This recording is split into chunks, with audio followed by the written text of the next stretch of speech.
नमस्कार, आप सभी का स्वागत है मेरे यानी लवीना के साथ। आज हम बांग्लादेश के मुद्दे पर चर्चा करने निकले हमारे कुछ साथियों के साथ।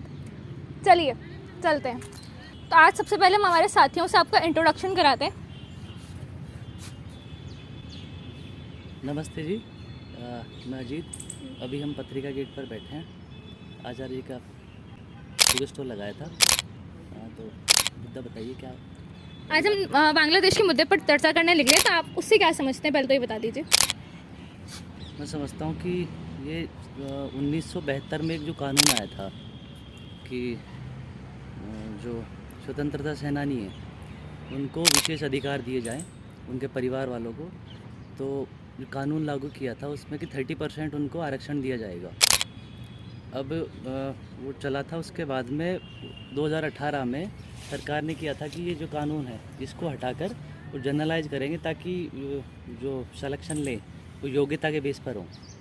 तो उसको हटाया था। तो जो उसके समर्थक हैं स्वतंत्रता सेनानी वालों के, तो वो बोल रहे हैं कि आपने उनका अपमान किया है हटाकर, और जो उनके परिवार हैं उनको जो सुरक्षा मिलनी थी वो नहीं मिल पा रही है, सामाजिक सुरक्षा। तो पहले उनका विरोध था, फिर हाई कोर्ट में ये मामला गया तो हाई कोर्ट ने बोला कि इसको वापस लागू किया जाए। तो जैसे वापस लागू किया तो जो वहाँ के युवा हैं उन्होंने प्रदर्शन करना स्टार्ट कर दिया कि ये हमारे खिलाफ बात चल रही कि हम योग्य होकर भी हमको कुछ भी इसमें आरक्षण नहीं मिला रहा है। मतलब हम योग्यता रखते हैं फिर भी हमको सिलेक्शन नहीं मिलता है। तो फिर ये मसला बढ़ता गया। तो अब ये शुरुआत थी जून 2024 में, और जुलाई से ये हिंसक हो गया मामला। और ये हिंसा में फिर सरकारी चीज़ों के साथ तोड़फोड़ तो थी। अब वहाँ पर अल्पसंख्यक है हिंदू, तो कमज़ोर उनको वो दिखे तो उनके ऊपर अत्याचार स्टार्ट कर दिया। तो मामला सरकार से होकर वो हिंदुओं पर आ गया, पूरा कन्वर्ट होकर। इतना ही है। जैसा कि हम सभी जानते हैं कि आज के जो सिनेरियो होता है कि प्रेजेंट में जो चीज़ चल रही होती है उसका कहीं ना कहीं कनेक्शन उसकी हिस्ट्री से होता है, इतिहास से होता है। तो हम अब इसके इतिहास के बारे में जानना चाहेंगे थोड़ा सा। चलिए अनुष्का जी से पूछते हैं इसके इतिहास के बारे में। बांग्लादेश के बारे में जो मैंने पढ़ा है कि 1947 में भारत के विभाजन के बाद बंगाल से कटकर पूर्वी पाकिस्तान बना था, और 1949 में अवामी लीग की स्थापना हुई थी, जिसका उद्देश्य ये था कि को मतलब स्वायत्त दिलाना था। और 1966 में 6 बिंदु आंदोलन की घोषणा के लिए गए थे, और 1970 में शेख मुजीब के नेतृत्व में अवामी लीग ने पाकिस्तानी जो आम चुनाव में भारी बहुमत हासिल किया था, और पाकिस्तान की सरकार ने इन परिणामों का जो रिजल्ट आया था उसको मानने से इनकार कर दिया था। और सरकार के इस निर्णय के बाद में दंगे भड़क गए थे, और आम जनता जो भी था उनके बीच आक्रोश स्टार्ट हो गया था। 1971 में शेख मुजीब और अवामी लीग ने 26 मार्च को स्वतंत्रता की घोषणा कर दी थी। इस नए देश का नाम रखा गया था बांग्लादेश। और लड़ाई की मार से बचने के लिए कितने सारे जो लोग थे, मतलब भारी संख्या में, वो भारत लौट आए थे, भारत आ गए थे भागकर, शरणार्थी बनकर। तो इससे फिर भारत के साथ जो बांग्लादेश के संबंध है उनके ऊपर क्या इम्पैक्ट पड़ा मैम? एकदम से अगर इतनी भारी संख्या में जो आप मतलब किसी भी देश से कोई भी देश में इतने सारे शरणार्थी जो भारी संख्या में अगर आपके देश में आ जाएंगे, तो उससे ये हुआ था कि जो भारत सरकार उस समय जो थी उन्होंने उनको सहायता की थी जितने सारे कि एकदम से कोई भी आपके देश में इतने सारे नागरिक एक साथ आ जाए, तो बस वही। तो अब यहाँ से जैसे हमारे देश में नागरिक आ गए, तो फिर भारत ने उनकी सहायता की, जैसे कि नया बांग्लादेश का साम्राज्य स्थापित किया। तो इसके आगे का इतिहास हम वहाँ से जानते हैं। इसके आगे जितना मेरे को थोड़ा बहुत आइडिया है वो ये है कि जो शेख मुजीबुर रहमान थे वो वहाँ पे जो मतलब लीडर वो वहाँ पे वो हो गए। उसके बाद में उनका साथ असैसिनेशन हो गया था 75 के आसपास, और जो वहाँ पे जो डोमिनेटिंग दूसरे वाला जो ग्रुप था उनका डोमिनेशन आ गया था। उसी वजह से जो शेख मुजीबुर रहमान की जो बेटी है, जो भी शेख हसीना जी है, तो उनको बाहर जाना पड़ गया था अपने देश से। कुछ टाइम तक वो शायद 81 तक वो बाहर रहे। उसके बाद में वापस से बांग्लादेश पहुँचे, और उन्होंने जो वहाँ की जो पार्टी पॉलिटिक्स है उनकी जो पार्टी वापस से ज्वाइन की, और उन्होंने अपने जो भी उनका जो मोटो था, मेरे को एग्जैक्टली पता नहीं है, तो उस पर काम किया। 96 में वो वापस से गवर्नमेंट में आई। एक टेन्योर उनका वहाँ से 96 से 5 साल का टेन्योर रहा। फिर उसके बाद में 2008 या 9 के लगभग वापस से उनका टेन्योर स्टार्ट हुआ। उससे अभी तक वो 19 तक है ना वो गवर्नमेंट में थे। उसके बाद में ये जो स्टूडेंट प्रोटेस्ट वाला मामला आ गया, जो भी आपको अजीत जी ने बताया होगा, और उसके आगे ये चीज़ें बढ़ी और अब इनका जो रूप है थोड़ा रिलीजियस भी हो गया है। मतलब लाइक जो उन्होंने बताया कि जैसे हिंदुओं के अगेंस्ट वो चीज़ें होने लगी है और जो आइडियोलॉजिकल डिफरेंसेस है वो चीज़ आ गई है। तो ये जस्ट लाइक हम यहाँ पे अपने इंडिया के बेसिस पे देखें तो जो लोक धर्म वाली बात है वो वाली बात है कि हमें अवेयरनेस नहीं है कि जो रिलीजन होता है वो क्यों है, क्या है, वो सारी चीज़ें हैं। उसी वजह से वो जो डिफरेंसेस है, लाइक हम यहाँ की बात क्यों करें, हमारे देश में भी बहुत सारी चीज़ें ऐसी ही चल रही होती है, तो वो सब कुछ उसी वजह से चल रहा है। तो इसका तो वही है कि हमें मतलब अवेयरनेस जो है, जो एजुकेशनल अवेयरनेस, जो रिलीजियस कॉन्टेक्स्ट है उसके बारे में नहीं है, और वो वहाँ पे दिखेगी और इसी रूप में दिखेगी। हमारे यहाँ पे भी दिखेगी, अलग अलग जगह हमारे भी छोटी छोटी जो दिखती है वही तो है, जो हमारे देश में जो छोटे छोटे। मैं बोलना चाहूँगी कि जी मैम। 1975 में ना शेख मुजीब बांग्लादेश के राष्ट्रपति बने थे और अगस्त में उनके सैनिक तख्ता पलट के बाद उनकी हत्या कर दी गई थी। तो जो 1977 है, जनरल जिया उर रहमान राष्ट्रपति बने थे और इस्लाम को जो संवैधानिक मान्यता है वो उसी दिन दी गई थी 1977 को। मतलब हमारी बात जो मूल में निकल के आता है वो ये निकल के आता है कि हमारा जो धर्म के प्रति अपना रवैया है ना वो सही नहीं है। तो इस पर आप कुछ कहना चाहेंगे सर?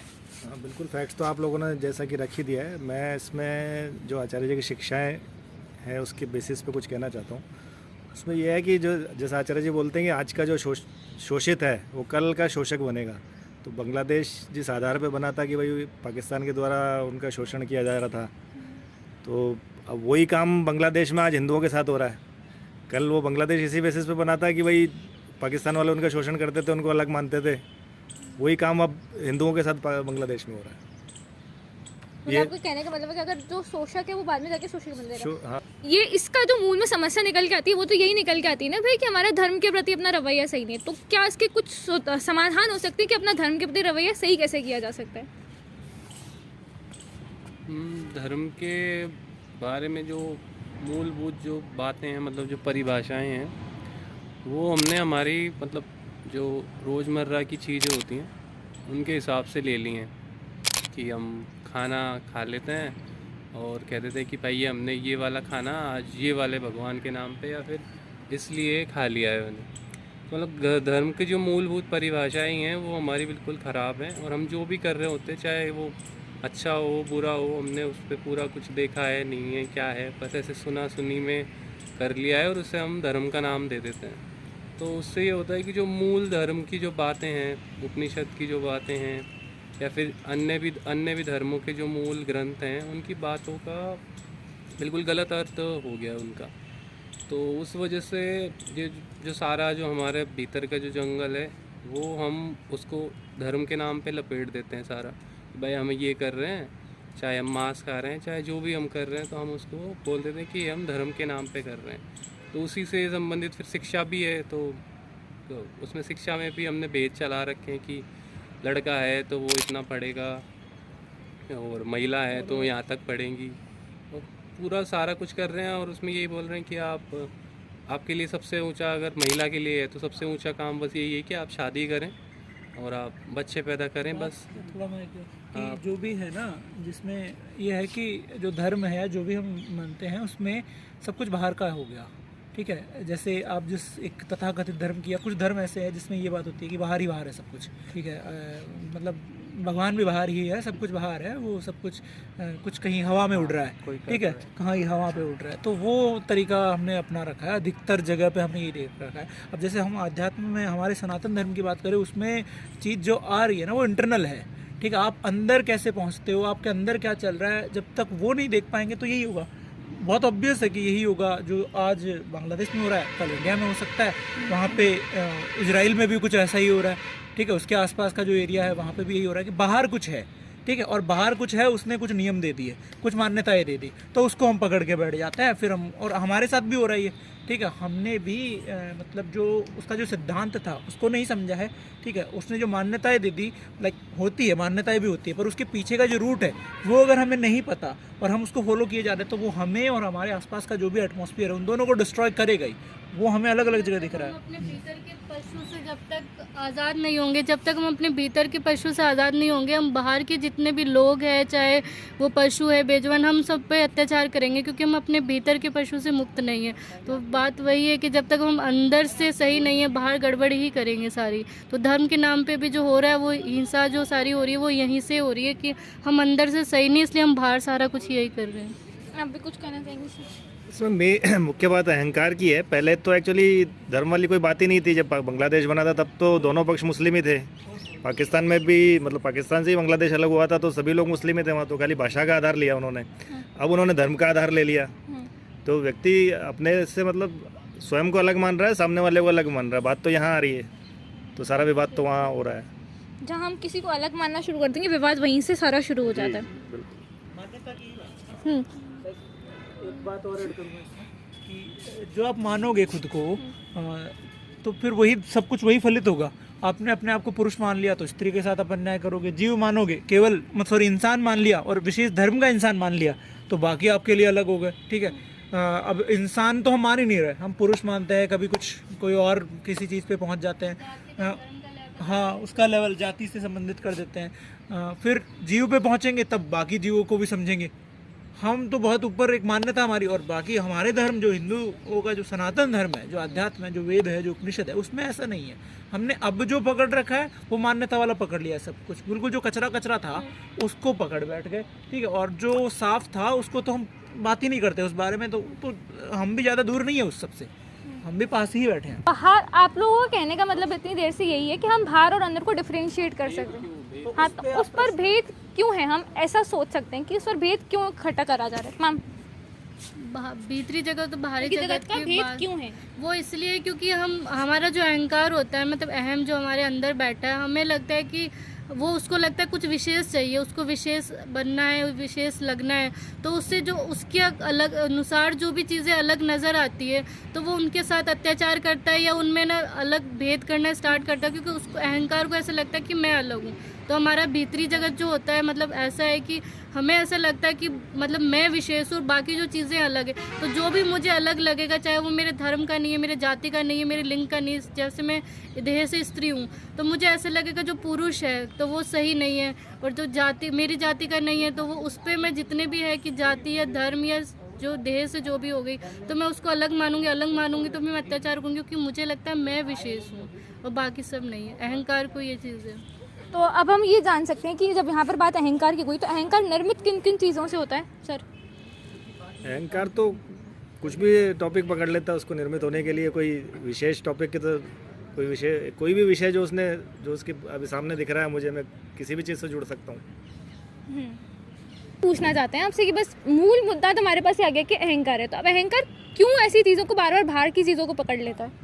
ज्ञान की कमी, हम्म, बहुत सीधी सी बात है। कोई ऐसा लीडर होना चाहिए जो ढंग से ज्ञान को सिखा सके। धर्म क्या है सिर्फ ये जानना ही ज़रूरी नहीं होता, धर्म को कैसे निभाया जाता है वो जानना बहुत ज़रूरी है। धर्म सिर्फ कर्मकांड नहीं होता है, पूजा कर ली और किसी को मान लिया, व्रत रख लिया, उपासना कर ली, ये सब धर्म नहीं है। मान्यताएं चली आती ना, पर उसे पकड़ लेते हो। मान्यता पकड़ोगे तो कभी भी धर्म का साथ नहीं दे पाओगे। धर्म मान्यता धर्म को ओवरलैप कर जाती है हमेशा।